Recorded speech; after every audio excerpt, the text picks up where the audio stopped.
26/11 తరహా దాడికి కుట్ర ఎర్రకోట వద్ద పలుమార్లు తీవ్రవాదుల రెక్కి ఏడాది జనవరి 26న విధ్వంసానికి ప్లాన్ ఇక కట్టుదిట్టమైన భద్రతా నిఘాలతో వెనకడుగు ఇక బాబ్లీ మసీదు కూల్చివేసేందుకు ప్రతీకారంగా డిసెంబర్ 6న సైతం దాడికి ప్రిపరేషన్ ఇంతలోనే ఢిల్లీలో పేలుడు ఇక దర్యాప్తులో షాకింగ్ విషయాలు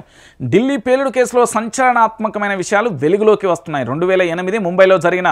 26/11 దాడి తరహాలోనే ఢిల్లీలోని దాడులు చేసేందుకు ఉగ్రవాదులు ప్లాన్ చేస్తున్నట్లుగా సమాచారం వచ్చే నెల 6న బాబ్లీ మసీదు కూల్చివేసిన రోజున బ్లాస్ట్ చేసేందుకు ఢిల్లీ పేలుల్లో మరణించిన ఉగ్రవాది డాక్టర్ ఉమర్ నబీ సిద్ధమైనట్టుగా విశ్వసనీయ వర్గాలు వివరించాయి అంతేకాదు ఏడాది జనవరిలో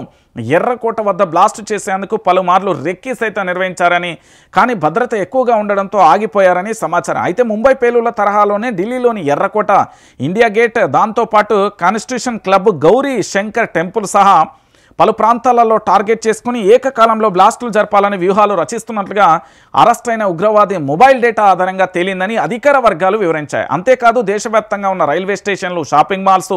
పేలుళ్లు జరపాలని ప్లాన్ వేసినట్లుగా కూడా చెప్తున్న పరిస్థితి కనబడుతుంది దాంతోపాటు హైదరాబాద్కు సంబంధించి విస్తృత తనిఖీలు చేస్తున్నాయి దాంతోపాటు ఇక్కడ ఎంజీబీఎస్ కానీ జేబీఎస్ కానీ పార్కింగ్ ప్రాంతాలు కానీ షాపింగ్ మాల్స్ కానీ ఢిల్లీ ఘటన నేపథ్యంలో రాష్ట్ర పోలీసులు మొత్తం కూడా అప్రమత్తమైపోయిన పరిస్థితి అయితే కనబడుతుంది ఇక్కడ ఇంకొక బాధాకరమైన విషయం ఏంటంటే ఒక డాక్టర్ సంబంధించి మీకు తెలుసు కదా పాత బస్తీలో దొరికిండు ఆ సార్ ఏం చేసిండో తెలుసా సెనెట్ అంటారు దాని బంగారం తయారు చేసి ఇట్లా నాలుక మీద పెడితే వెంటనే అంతకంటే డేంజర్ అయిన విష పదార్థాన్ని తయారు చేసి ఏది టెంపుల్లలో ఉండే వాటర్లలో కలపడం లేదా జిహెచ్ఎంసీ వాటర్లలో కలపడం లేదా ఇతరత్ర ఏదైతే ఆహార పదార్థాలు అన్నిట్లో కలపడానికి సిద్ధమైపోయింది అంటే ఈ తెలంగాణలో చాలామంది ప్రాణాలు తీయడానికి సిద్ధమైపోయారు ఇంకా ఇప్పటికీ మరి ఇక మా బీజేపీకి సంబంధించిన నేతలందరూ ఇక మరి పాత బస్తీలో ఇకనైనా కంకణం కట్టుకొని పోయి ఉగ్రవాదుల ఏరువేతకి ఏమైనా రంగం సిద్ధం చేస్తారా లేదా అనేది కూడా మనం వేచి చూడాల్సిన పరిస్థితి కనబడుతుంది కానీ నేనేమంటున్నా అంటే మీకు పని ఉంటే తప్ప బయటికి రారు కానీ అనవసరంగా బయటికి వచ్చి ప్రాణాల మీద తెచ్చుకోకూరు ఎందుకంటే తెలంగాణలో ఉన్న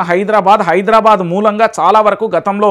ఇక్కడి నుంచే కీలకంగా కూడా ఉగ్రవాదులకు సంబంధించిన నిఘా దాంతోపాటు లింకులు ఉన్న పరిస్థితులు చూస్తారు సో ఇప్పుడు దేశవ్యాప్తంగా ఉన్న హైదరాబాద్ కూడా మనది టాప్ కాబట్టి హైదరాబాద్కు సంబంధించి కూడా మొత్తం ఎక్కడికక్కడ పూర్తి స్థాయిలో కూడా తనిఖీలు అయితే జరుగుతున్నాయి ఎందుకైనా మంచిదే జర తెలంగాణ ప్రాంత ప్రజలు మీకేమన్నా తెలిస్తే కూడా చాలా జాగ్రత్తగా ఉండురు ఎక్కడికక్కడ పూర్తి స్థాయిలో కూడా ఆ తనిఖీలు అయితే జరుగుతున్నాయి కాబట్టి చాలా ఎందుకంటే పబ్లిక్నే టార్గెట్గా చేసుకుని పూర్తి స్థాయిలో వాళ్ళైతే ఏంటి అంటే రాష్ట్ర వ్యాప్తంగా కూడా అంటే హైదరాబాద్తో కాదు భారతదేశ వ్యాప్తంగా కూడా పేలుళ్ళకైతే సిద్ధమయ్యేట ఉగ్రవాదులకు సంబంధించిన ఏంది సమాచారం మేరకు పోలీసులు అయితే విస్తృత తనిఖీలు చేస్తున్నారు జరపాలంగా నేను ఇంకొక మాట ఏం చెప్తున్నా అంటే వైఆర్టీవీ తెలుగు న్యూస్ ఛానల్ ప్రతి ఒక్కరు కూడా సబ్స్క్రైబ్ చేసుకోండి షేర్ చేసుకోండి లైక్ చేయండి